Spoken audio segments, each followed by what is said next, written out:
A very warm welcome to everyone who's joined us for a very special podcast episode today.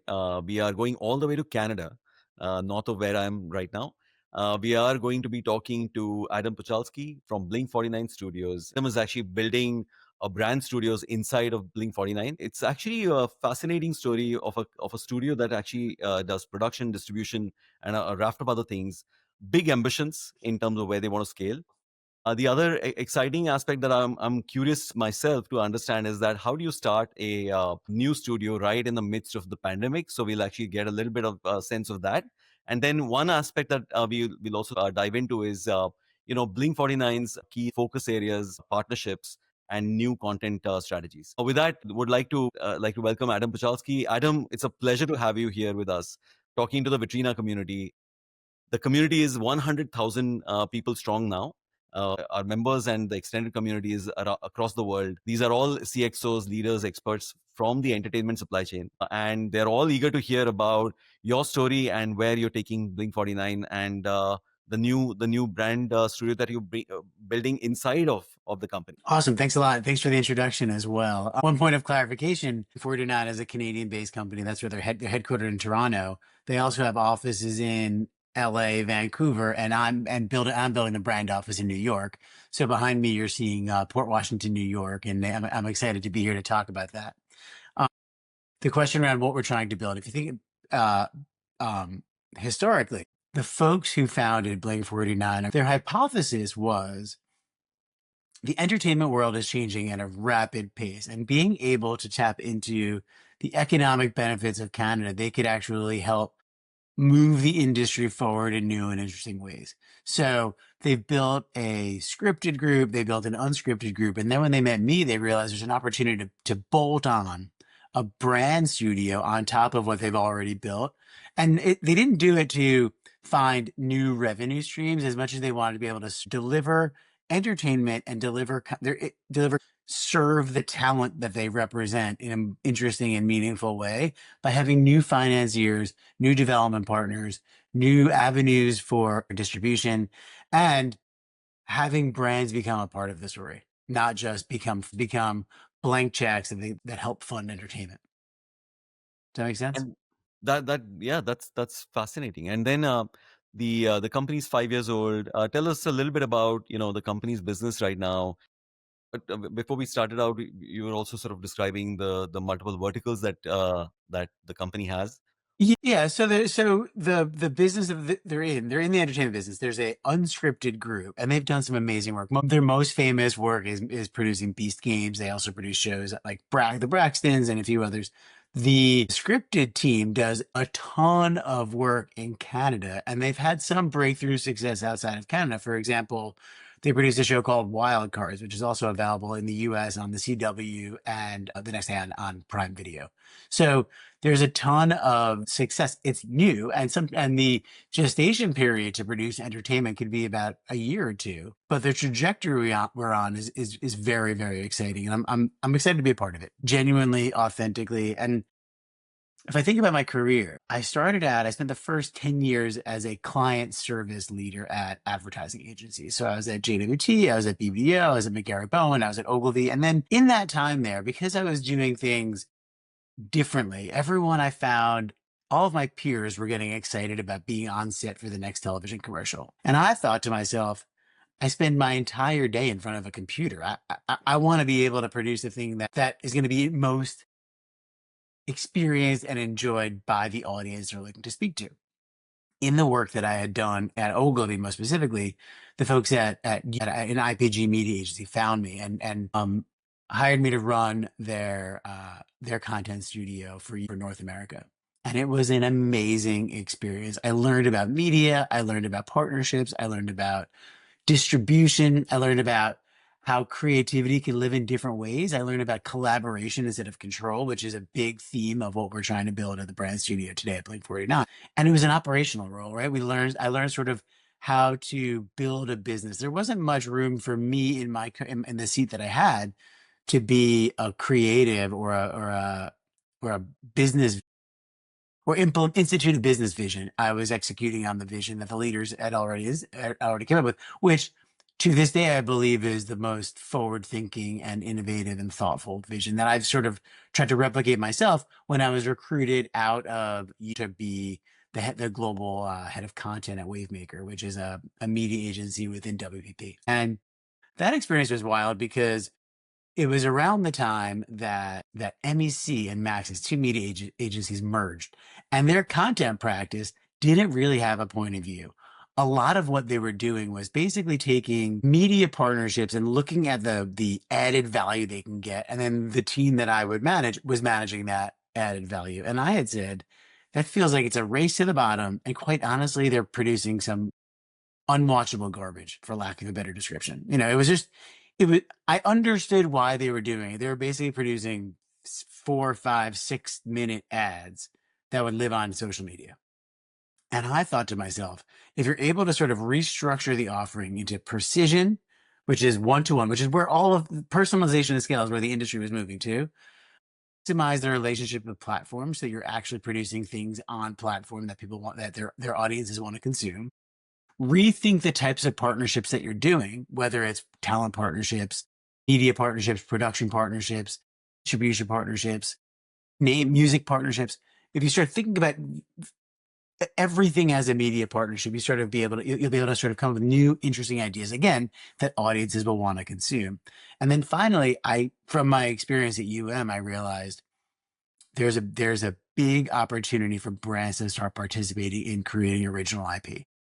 And in my work there, I realized there's a ton of excitement and the future of entertainment. I believe at the time, I had a hypothesis that was brands are going to be on stage accepting Oscars, Emmys, and Grammys. And I want to be the one leading the way. Now, look, that still will be true in the next few years. I fundamentally believe it. The challenge that I'm bumping into now that I'm building the brand studio at Blink49 is that's a creative pursuit, right? And what we want to build at Blink49, quite honestly, is not necessarily, yes, it's creative in service of business outcomes, right? It's entertainment designed to drive outcomes for the brand. So while, yes, winning an Oscar is great and important, if their business goal is to move sentiment or move product, we need to make sure that that is the nucleus of the idea that so yes, you will. I fundamentally believe brands are going to be on stage accepting Grammys in a few years. Wow. What I'm trying to do now, what we're trying to, and look, again, I would love to be part of that. But what is more important to me today is making sure that we're understanding the business problem that brands are looking to solve and coming up with the solution and coming up with a way that entertainment can solve it. Right. And it doesn't need to be a documentary or a scripted television show. It could be a podcast. It could be a music video. It could be a coffee table book. All of that's entertaining. We want to be the ones who are finding the right people, the right collaborators with the brand to get it done. Fascinating. It's exciting on multiple levels. A lot of things that you said, Adam, actually resonate. So I come from an advertising background myself. Surprisingly, I used to be with JWT a long time ago in my career. So I can completely relate to just this whole confluence of brand and content. And there is a space there for brands to play in. So that it's exciting that you're leading the way on that one. It's again a very less explored territory. I think there are companies that are doing great stuff with Barbie or Lego or Red Bull, maybe. I don't know if these are kind of. Those are easy examples, Those right? are easy Like, examples, yes. and those are brands that already have IP that consumers are engaged with, whether Yes. like, right? McDonald's is going to start getting involved with this when you think about the Hamburglar and Grimace and characters like that.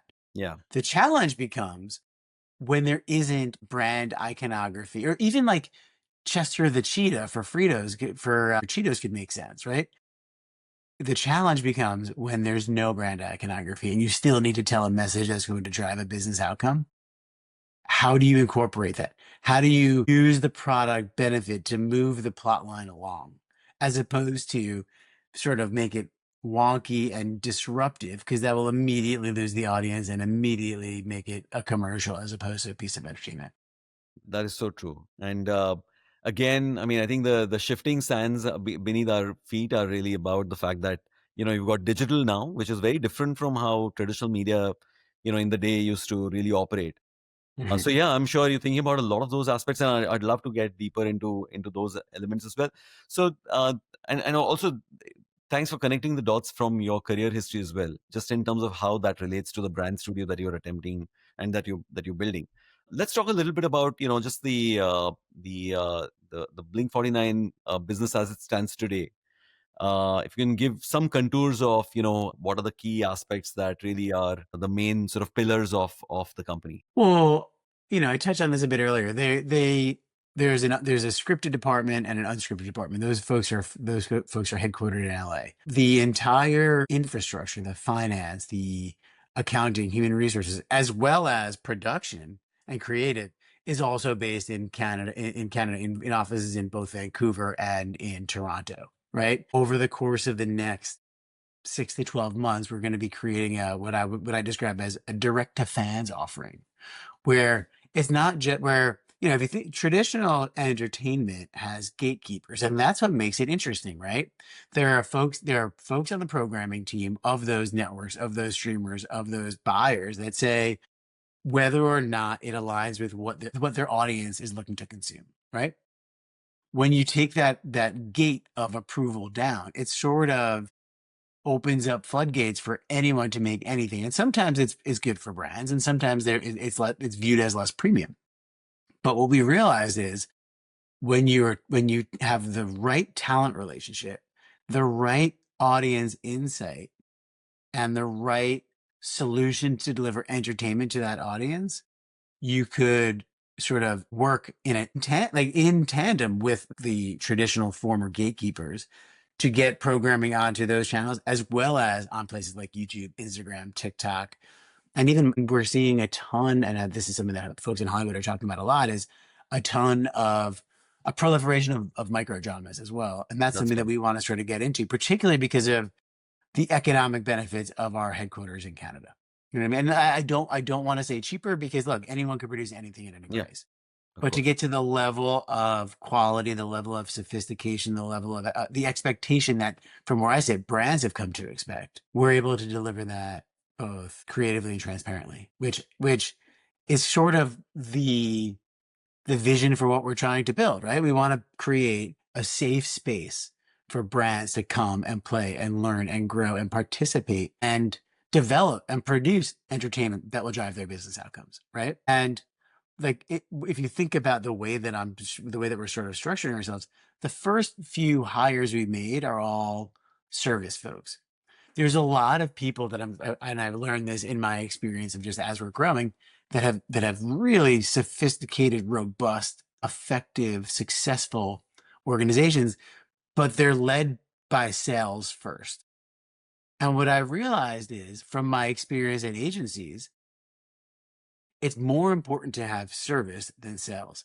I don't like the way that I would like to grow is through my reputation of doing amazing work, consistently over delivering, consistently meeting or exceeding expectations, and making it easier for the advertisers, the brands, the agencies, the partners that we're working with, because they worked with us.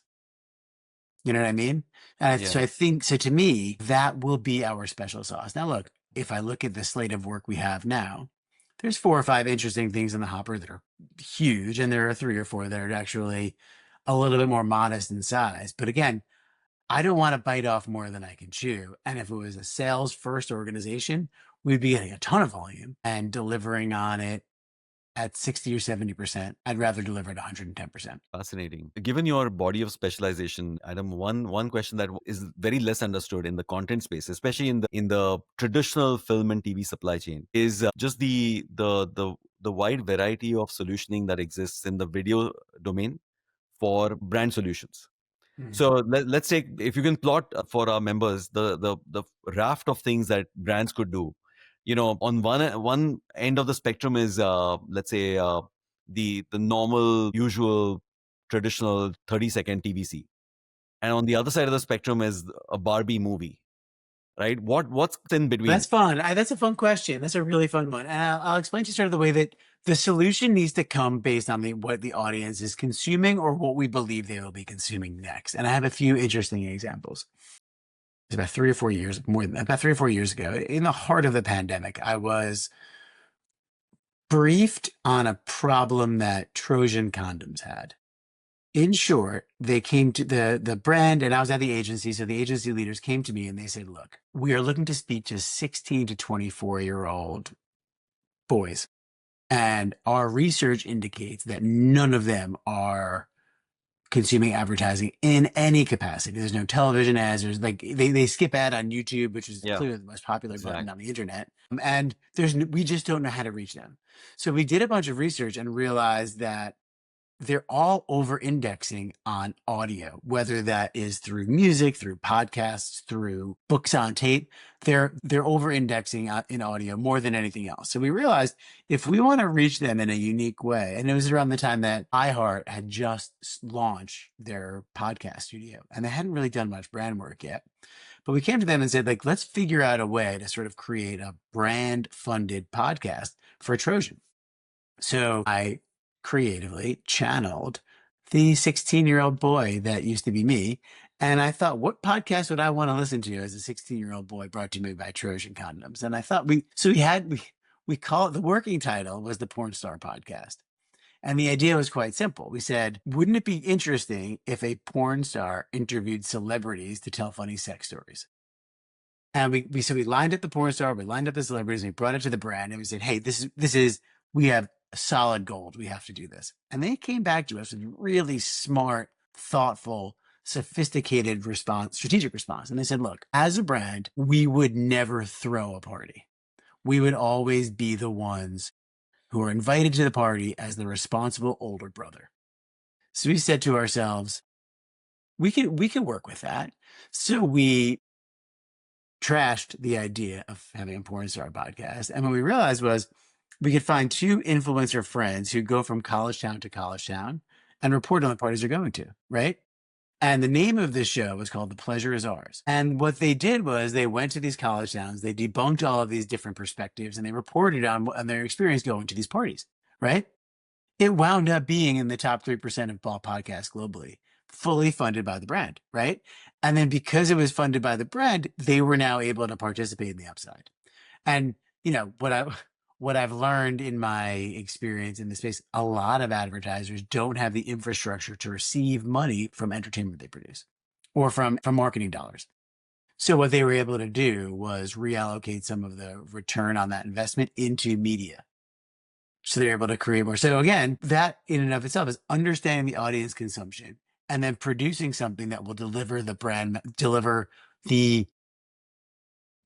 sensibility to the audience in a way that that can move the needle for their business and did both from an entertainment perspective, from a return on investment, as well as moving product. So checked all three boxes and didn't even require a camera. Right. Wow.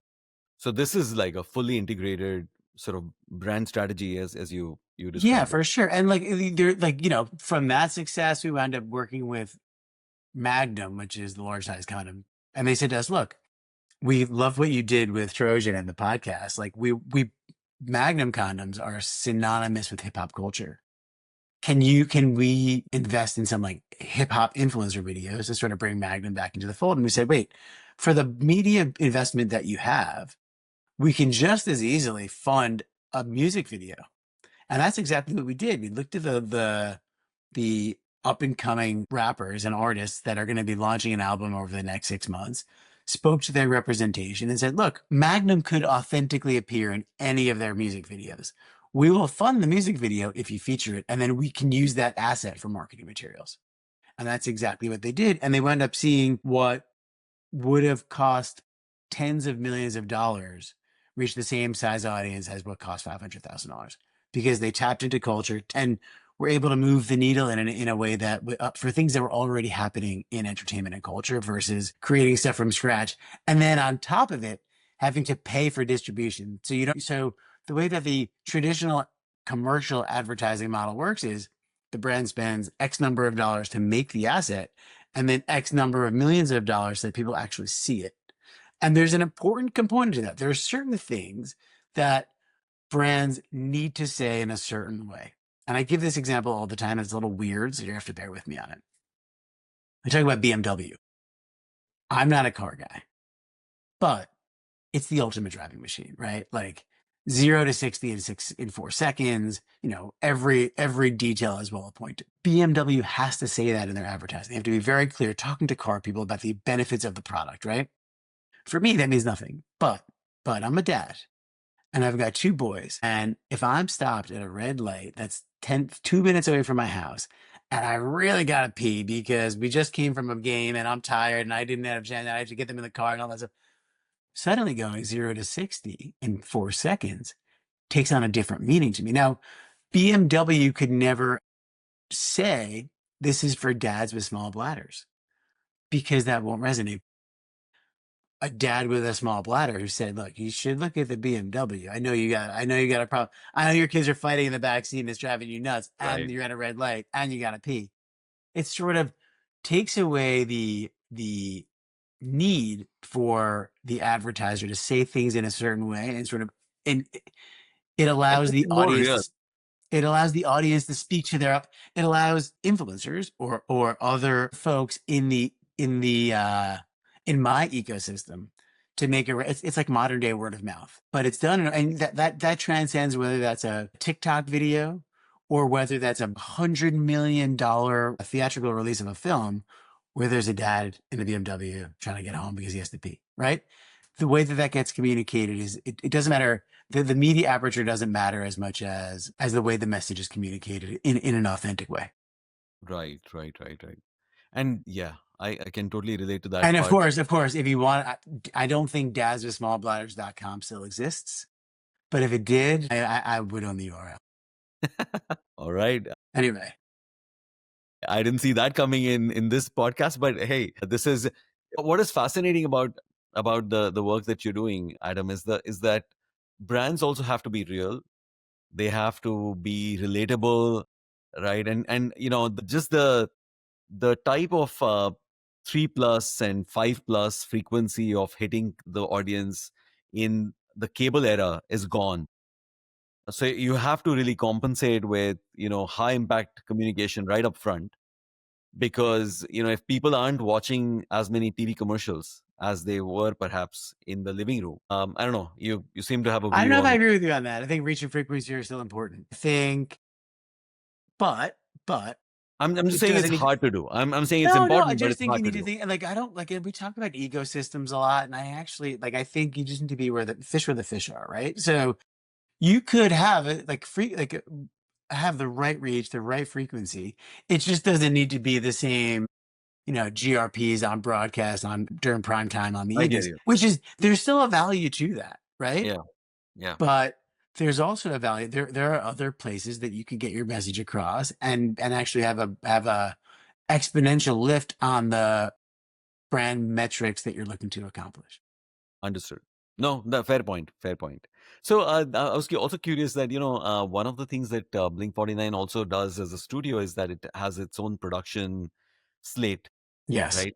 And the one aspect that you've described is the place where you have brands that actually are essentially telling stories, right? They are the Yes. story, right? Yeah. Vis-a-vis, let's say, brand placements, and how do you weave and integrate a brand when the production or pre-production is in the mix. Talk a little bit about if that's still in the Yeah, brand for sure. studios Yeah, no, plan. for sure. The way that we talk about it at the Blink 49 Brand Studios in 2 ways. We talk about it as curation and co-creation. Curation is That's a good word. historically brand product placement integrations into shows. But what we try to do is we say with curation, what is the business problem you're looking to solve for? And then from there, we look at the slate of shows that we have in different stages of development. And we'll say to the advertiser, look, we'll bring you in here and we'll make sure that you could participate in the development. You have approval over how your brand shows up. But what's most important to us is that the brand is additive to the entertainment value and and the product benefit can move the plot line along. There are certain times where you just need a phone, a counter, and it could be an Apple, it could be a Samsung, it could be a Google Pixel, right? There's a role for that in product placement, right? But what and that's something that we will service and deliver on. But what I really want to get to is using products as a way to move the plot line forward. So, for example, if someone is drinking a glass of wine, they could talk about the benefit of getting wine from Argentina versus France because the Argentinian wine is a both a client of ours and it'll be informative to the audience we're looking to speak to. The other thing we talk about is co-creation, and co-creation is critical too. That is where we don't have any, where by design, we're not coming in with an idea. We're coming in with a business problem that converts into a communications problem. And then we develop a premise to be able to deliver entertainment against that. So that is original brand funded entertainment that has very clear measurable business outcomes that inform every creative decision we make, so long as it does not compromise from the entertainment value. Because if it's not delivering entertainment, it's not something that we should be doing. That is advertising, not entertainment, and nobody wants to watch a 90-minute ad, you know, Right. or Right. even a 2-minute ad on places where there historically have not been that supported. So let me ask you two related business questions, right? So take both of those. I like the way you sort of phrase it with curation versus co-creation. Which one is more difficult to build from a business perspective, or a, It's a really good you know what question. I mean, right? You know where I'm going with this, because again, there are a host of folks who are listening to you, who own production studios, producers in different parts of the world, and they are sort of looking at saying, hey, is this a good business to have? um you know is this predictable? Is it scalable? Does it make money? You know what? I've heard, you know what? It's interesting. A lot fell, right? And the ones that fell are the ones that sort of like set it and forget it, right? Hmm. Yeah. Or they realize they think of it as just an easy revenue stream because brand money is always coming in, right? So it's going to take investment, it's going to take effort, it's going to take a level of scale. You can't just plug someone in. I've spent the first, I hate to say 25 years of my career, but the first 25 years of my career servicing brand business in a way that I understand exactly what they need so that we were able to deliver on that. And Yeah. it's not just what they need in the end, it's what they need throughout. Because like if you know, and I used to say this at my time when I was at Heartbeat, I said, like if you make a movie that doesn't succeed in the box office, you very quickly make the next one before anyone realizes the first one wasn't so successful, right? If you produce entertainment funded by a brand and it's not successful, those people are vulnerable in their existing jobs. It is a much different stake. So it is much harder to be able to get it funded or get it produced or get it delivered on. And I think that's an important distinction. And I don't think brand studios are for every business, right? Like part of what I want to do is like I don't think I should be in the business of hiring an entire creative department to service every single business and every single brand with every sensibility. What I want to be able to do is find the right partners to say, look, you have an amazing idea and that would work really well for this person I'm talking to. Why don't we Collaborate. co-create? Yeah, exactly.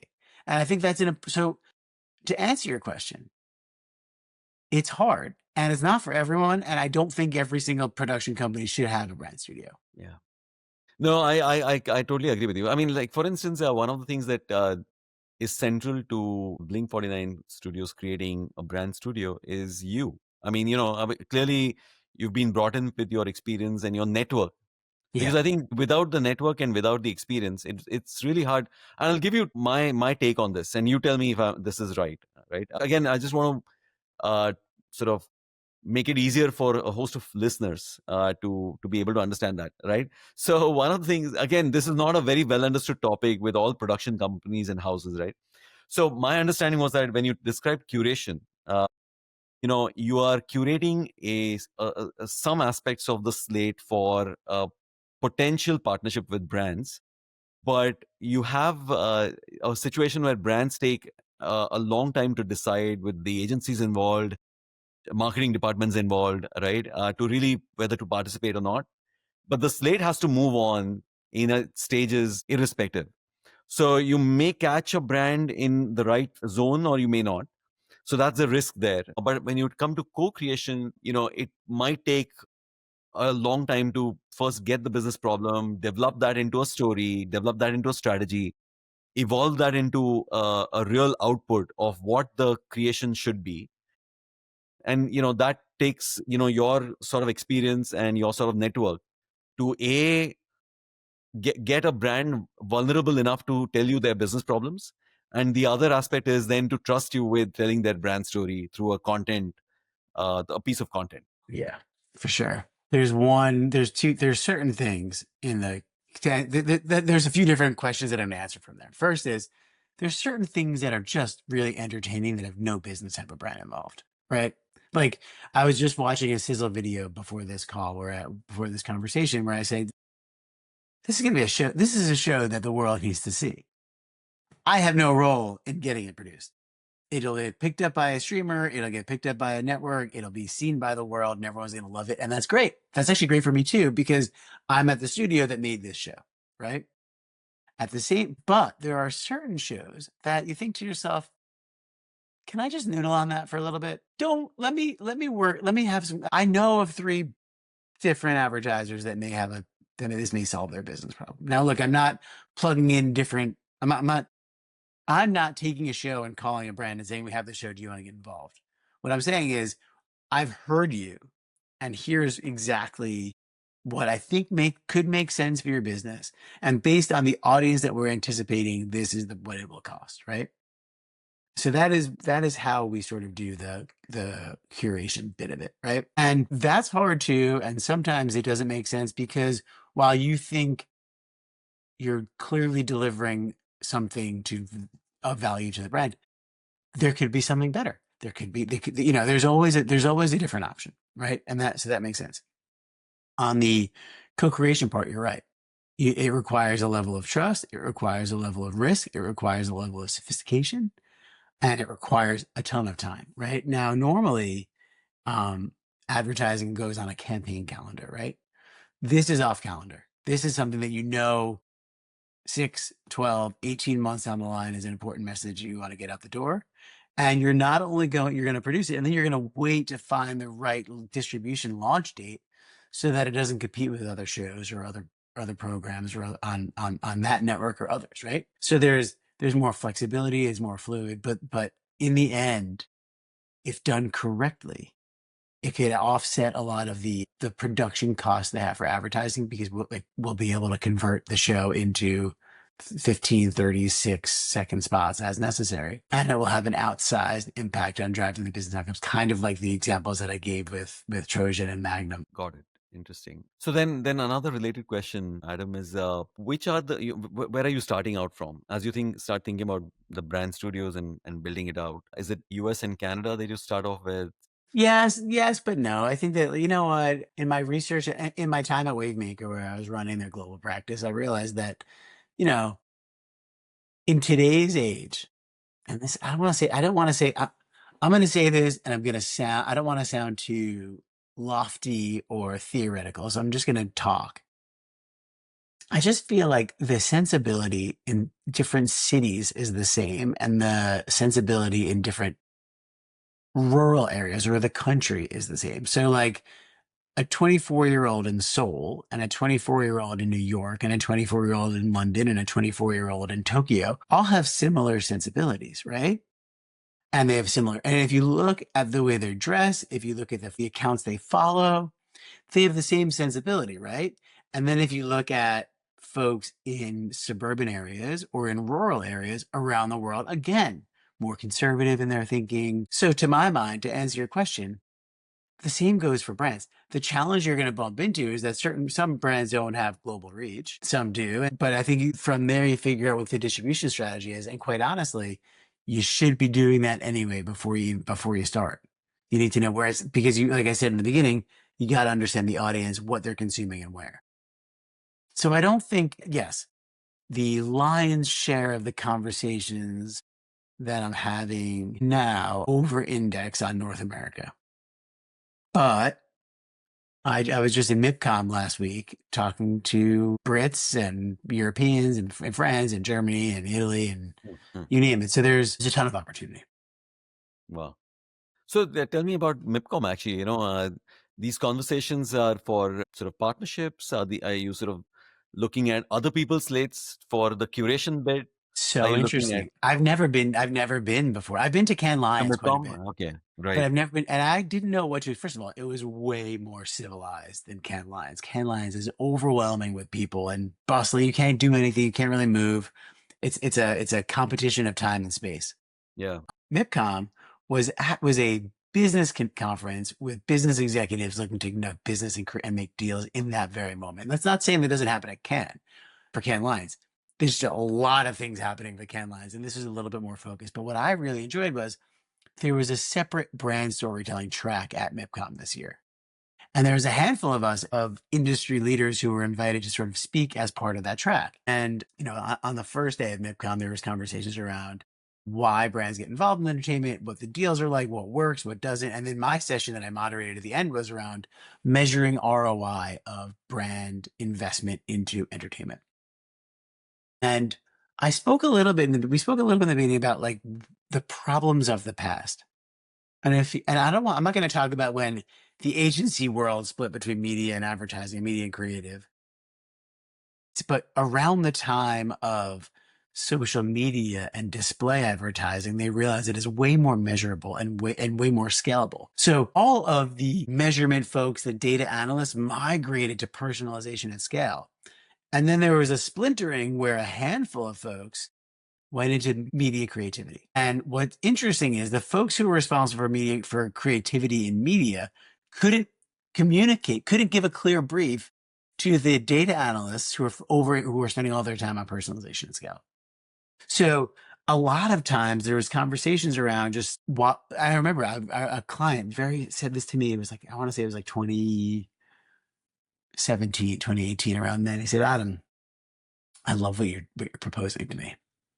And I think if I spend $1 million on this idea, it will yield 15 times that. But I know that if I spend $10 million on broadcast television commercials, it will yield $16 million in revenue for my company. And if I spend $1 million with you and it's unproven and it doesn't work, my job's at risk. So I can't do it.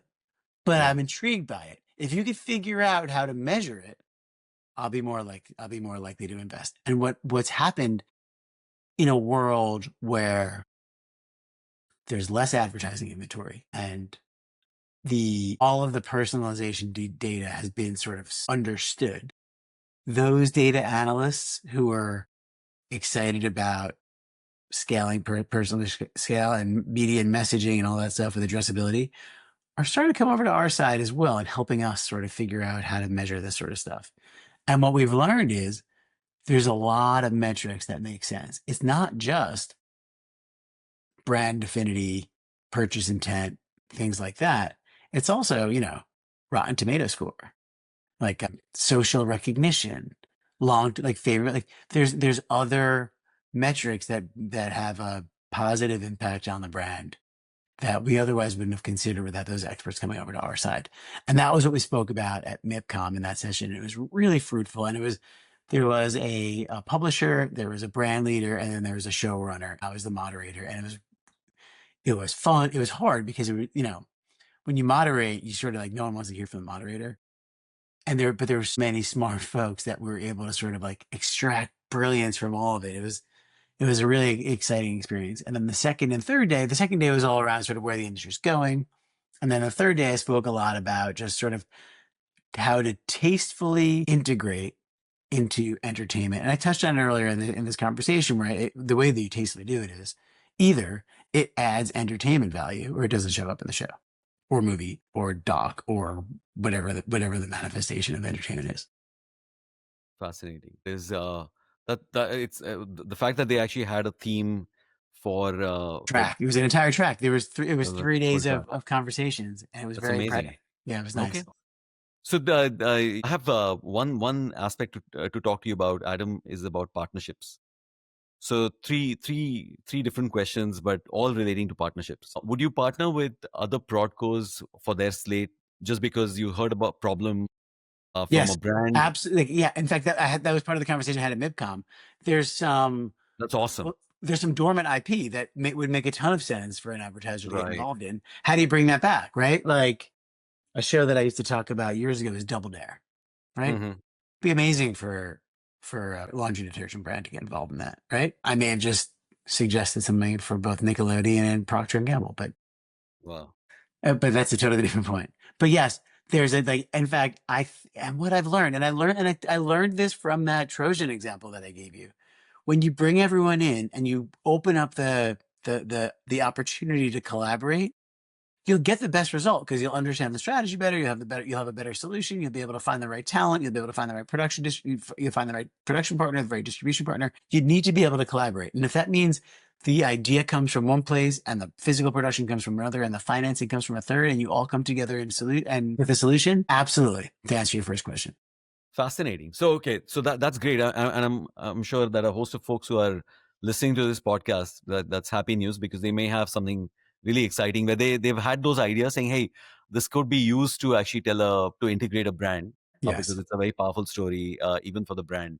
So that was one partnership related question. The second one was relating to agencies. I don't know how much within advertising agencies are still playing a role. Do they have a role to play in this dimension? And then would you consider partnering with an agency just because they have a very large set of customers who you can pitch en Yeah, masse? I've got a bias. That's a good question. Finish your question before I get No. excited. So, essentially you get a large set of brands en masse. And I know Yes that, and no. Yes and no. Not what yeah, I'm trying to build. What okay, we want to be able to do is create customized solutions for the brands we're supporting. I okay, have a bias because I spent my whole career at agencies. So I understand the value that they bring. They have a ton of they have from a strategic standpoint, from a data and research standpoint, from a service perspective, and quite honestly, all boats rise. So I've spoken to actually some of the talent agencies as well, have how do I say this differently? We want to view everyone as a potential partner, right? And when you're working with an agency, there's a ton of value they bring. So there's no reason why we shouldn't be working with them to sort of help, sort of like instead of me having to hire an entire army of creatives and strategy folks to be able to get to the same thing that's already been established by someone else and bring them into the fold, and everyone will benefit. That's sort of the take that I have there. But again, that's my personal bias because of my experience at agencies and I know what I was able to bring when I sat on that side of the table.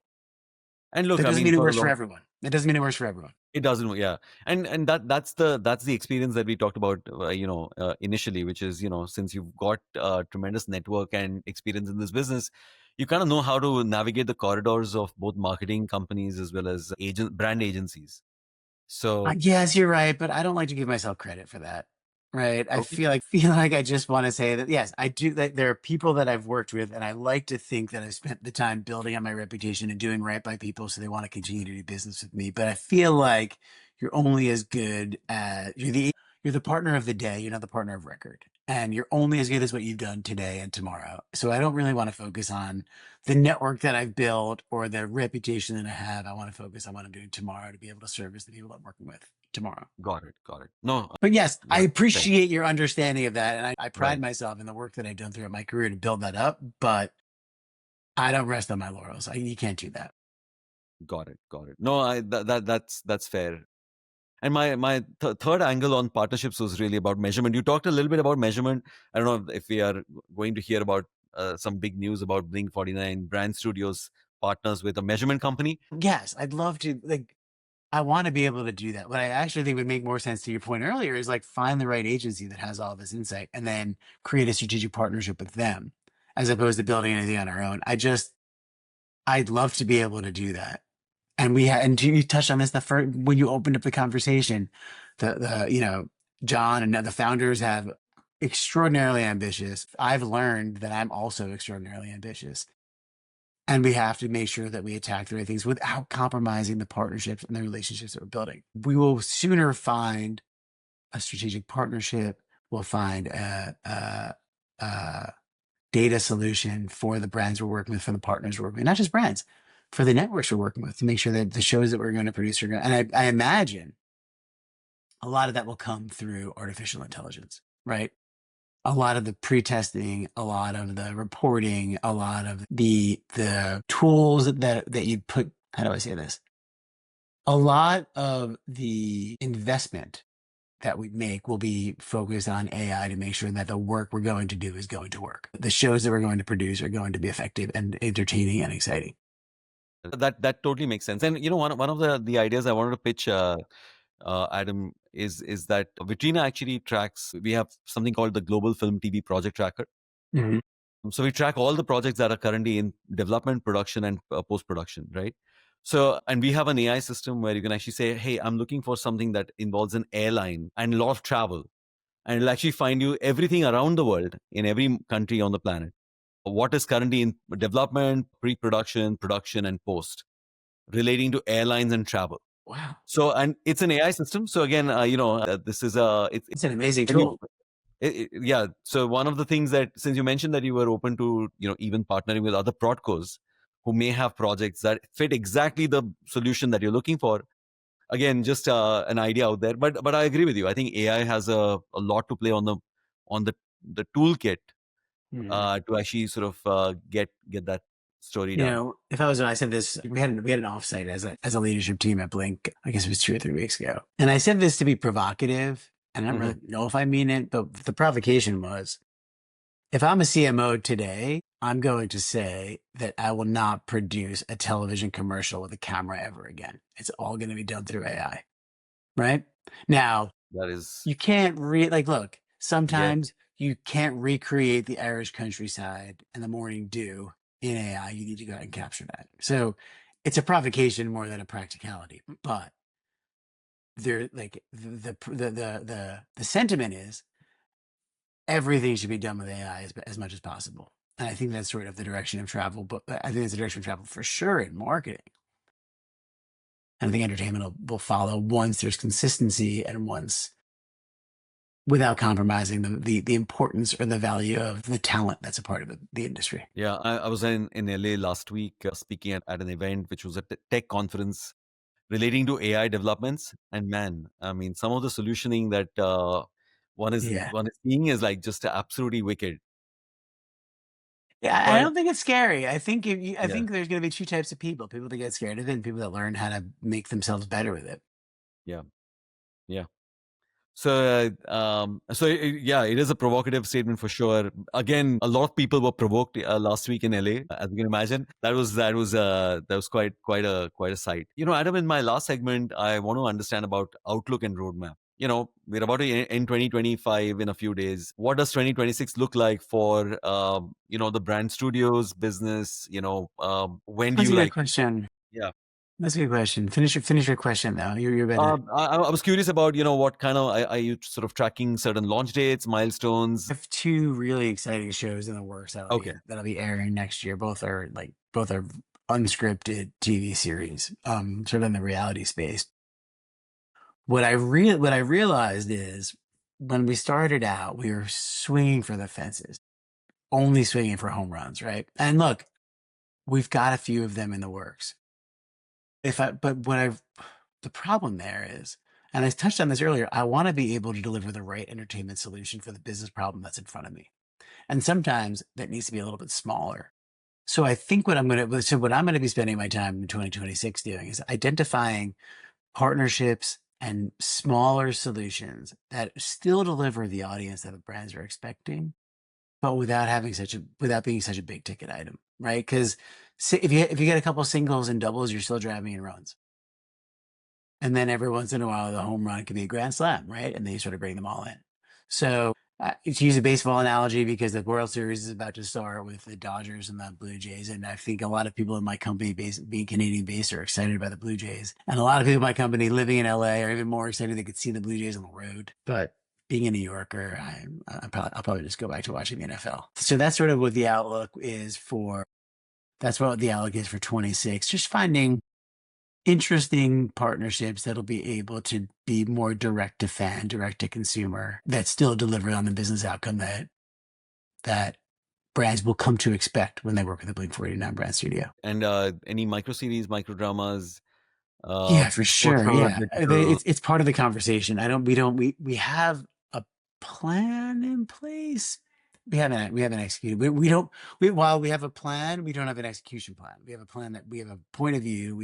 There's no start date. We just got to sort of like figure out, is it the right thing to do? Is it going to support our business, or is it going to distract from our business? And I think when we get that, once we're clear on that, and quite honestly, is it going to support our partners, or is it going to Right. take away from our partners? And if it's going to be a distraction or take away from it, we'll move away immediately, or we'll find what's next. Got it. I missed a question actually, Adam, to ask you, on the monetization piece. Again, Blink49, the main company, the studios business has a distribution arm. They're very active in that segment. The monetization of something that's co-created with a brand, is that something that's also part of the plan? Yeah, for sure. I mean, and we're talking excitingly. We're working through some development deals with brands directly right now, which is really exciting. And through that lens, the brand could participate differently in the back end, whether that is full recoupment and then splitting the revenue 50-50 after that. I mean, the trouble is every deal is a little bit different because Yeah. every product and business and client structure is a little bit different, client being brand. So yes, to answer your question, there's definitely a world where there's profit participation. It just kind of depends on when they get involved and to what extent and how the product shows up and what the benefit is to their business. But I personally think, collaborate or die. So Yep. Yep. Famous words to end the podcast on. Adam, collaborate or die. I like that. I as a think that business, not as a person, but yeah, maybe who knows? this has been a fascinating conversation, Adam. Again, it's a very less understood topic within the entertainment supply chain. So thank you so much for sharing the wisdom and the knowledge, and also a lot of the thinking behind how you're approaching this entire segment. This has been an absolute pleasure. Awesome. I'm excited to see this go live. Fantastic. Fantastic. Thank you Thank for you so much. everything. Take care.